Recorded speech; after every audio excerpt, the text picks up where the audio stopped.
हाँ तो साथियों देखिए कौन बनेगा 50 पति में दूसरे प्रतियोगी के रूप में यहाँ पर जो है आई हुई हैं। मैं आपसे सीधा आपका परिचय स्वयं आपके माध्यम से ही करवा देता हूँ।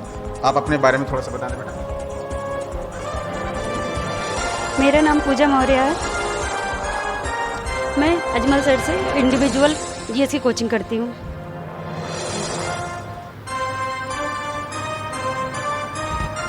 तो पूजा मौर्य जी हैं जो कि कोहिनूर इंडिया कोचिंग सेंटर में एक लंबे समय से जुड़ी रही हैं और एक क्लास मेरी इंडिविजुअल चलती है सुबह 6 से 7, उसकी रेगुलर आप स्टूडेंट रही हैं। बहुत मेहनती हैं और मेहनत भी करती हैं और हम आपके अच्छे भविष्य की कामना करते हैं।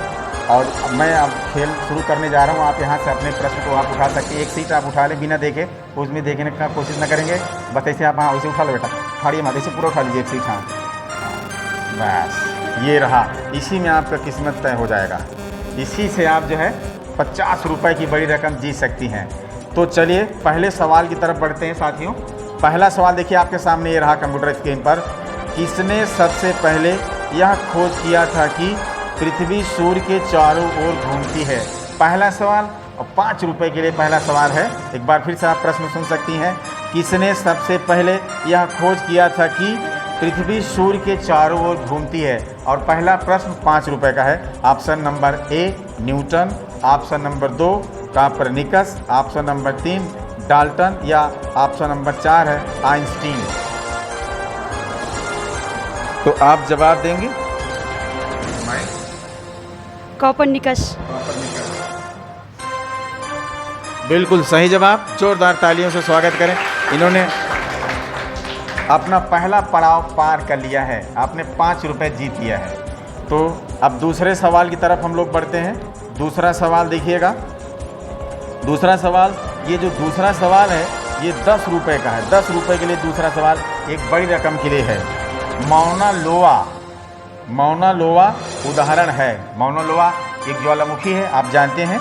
तो मौना लोआ जो है ये कैसी ज्वालामुखी है? प्रसुप्त ज्वालामुखी, सक्रिय ज्वालामुखी, शांत ज्वालामुखी या इनमें से कोई नहीं? 10 रुपये के लिए आपका ये दूसरा सवाल है। मौना लोआ किस प्रकार की ज्वालामुखी का उदाहरण है? सक्रिय ज्वालामुखी। तो बहुत ही अच्छा जवाब है और आपने बिल्कुल सही जवाब दिया है। जोरदार तालियों से स्वागत करें। मौना लोआ जो है यह एक सक्रिय ज्वालामुखी है, मौना लोआ। तो आप 10 रुपये जीत चुकी हैं। अच्छा आप ये बताइए, जैसे 10 रुपये आपने जीत लिया है तो ये पूरी रकम अगर आप जीत लेती हैं, एक बड़ा अमाउंट है, आप जान नहीं 50 रुपये का, जो इतना पैसा जीत कर आप क्या करेंगे? आप इसके बारे में थोड़ा सा बताएं। आप इसको क्या करेंगे? इस पैसे को जीत कर आप क्या करेंगे बताएं।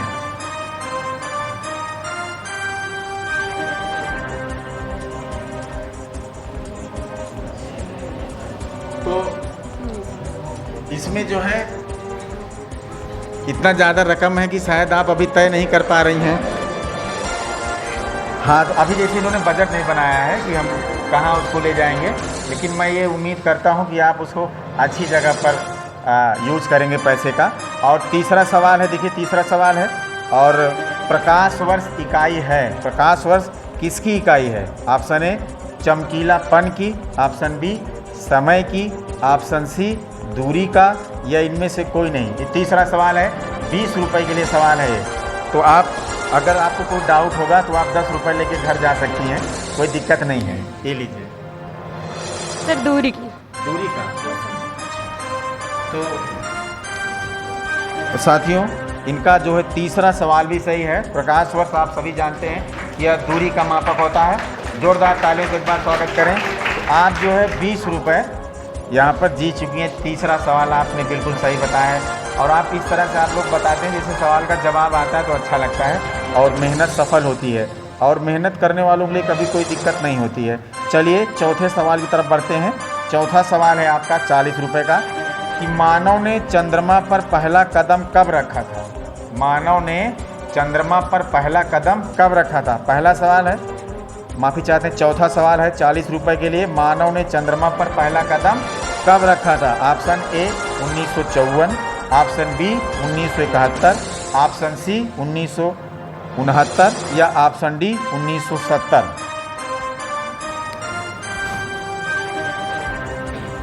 1969। 1969 बिल्कुल श्योर हैं आप? Yes sir. कोई डाउट हो तो आप जो है 20 रुपये लेके जा सकती नहीं हैं। सर, कोई डाउट नहीं। चलिए, बहुत अच्छे साथियों, एक बार जोरदार तालियों से स्वागत करें। बहुत अच्छा जवाब आप दे रही हैं और आपका चौथा सवाल भी सही है। तो आप 40 रुपये जीत चुकी हैं। 40 रुपये जीत के आपको कैसा लग रहा है?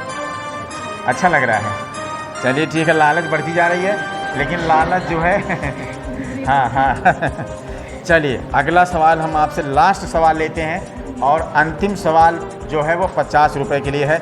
ये रहा आपके सामने। ब्लू मून की घटना कब घटित होती है? ब्लू मून की घटना कब घटित होती है? 50 रुपये के लिए सवाल है, 5वां सवाल और आखिरी पड़ाव पर है। देखिएगा, ऑप्शन ए, जब एक कैलेंडर वर्ष में 2 लगातार माहों में 4 पूर्णिमाएँ हों। ऑप्शन बी, जब एक ही कैलेंडर वर्ष में 3 बार एक ही माह में 2 पूर्णिमाएँ हों। ऑप्शन सी, जब एक ही माह में 2 पूर्णिमाएँ हों। या ऑप्शन डी, इनमें से कोई नहीं। अब मैं अगर आप कहेंगे मैं प्रश्न फिर से पढ़ दूंगा। प्रश्न है, ब्लू मून की घटना कब घटित होती है?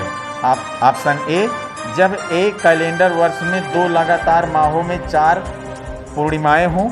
ऑप्शन 2, जब एक ही कैलेंडर वर्ष में 3 बार एक ही माह में 2 पूर्णिमाएँ हों। ऑप्शन 3, जब एक ही माह में 2 पूर्णिमाएँ हों। या ऑप्शन डी, इनमें से कोई नहीं। आप सोच विचार लीजिए, क्योंकि अगर सवाल आप गलत करेंगे तो आपको जो है आपकी जो राशि है 1 भी रुपये नहीं मिलेगी। नहीं तो 4 आपने जवाब सही दिया, 4 प्रश्नों का जवाब, आप 40 रुपये लेकर अपने घर जा सकती हैं। तो आप इसका जवाब देना चाहेंगी? आप इसको खेलना चाहेंगी कि आप अच्छा देखिए, मैं आपको बताऊं, आप जो है आराम से खेलिए, कोई दिक्कत नहीं है। नहीं तो 40 रुपये एक बड़ी रकम होती है, वो अपने पास आकर के अगर चली जाएगी तो फिर वो ठीक बात नहीं है। मैं आपको सलाह दे सकता हूँ आपके शिक्षक होने के नाते। फ़िलहाल ये खेल आपका है, आप जैसा भी चाहेंगे वैसा होगा। अगर आप इसका जवाब देना चाहेंगे? एग्जैक्टली पता नहीं, मैं आपसे पूछ रहा हूँ क्या आप इसका जवाब देना चाहती हैं कि नहीं देना चाहती हैं? नहीं, क्वेश्चन चेंज नहीं होगा। ये सबके खाते का क्वेश्चन, इसलिए मैंने 5-5 प्रश्न सबके लिए दिया हुआ है कि अब वो किसी किस्मत में कौन क्वेश्चन है वही जानेगा जो उसको उठा लेगा। हालांकि आपने बहुत अच्छा खेला है, तो बहुत ज़्यादा समय नहीं बाबू, 30 सेकंड में आप जल्दी से बताना होगा कि आप इसका जवाब देना चाहती हैं कि नहीं देना चाहती। मतलब आप छोड़, ऑप्शन सी, ये क्या कर दिया आपने?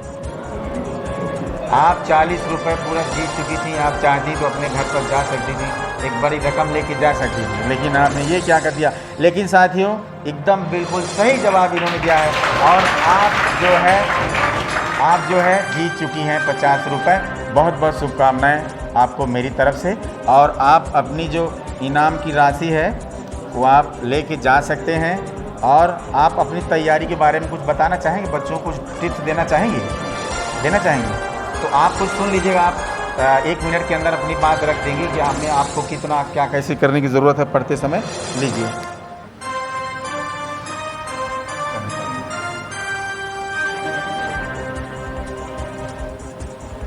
हमें अपने सब्जेक्ट को बार बार रिवीजन करना चाहिए और सर जो पढ़ाते हैं बहुत अच्छा पढ़ाते हैं, उसको हमें रिवाइज करना चाहिए। और कम से कम मुझे 6 घंटे तो कम से कम देना ही चाहिए पढ़ाई पर। Thank you. बहुत बहुत शुक्रिया आपका। आप जा सकते हैं अपनी सीट पर। पूजा जी, आप अपनी सीट पर जा सकते हैं।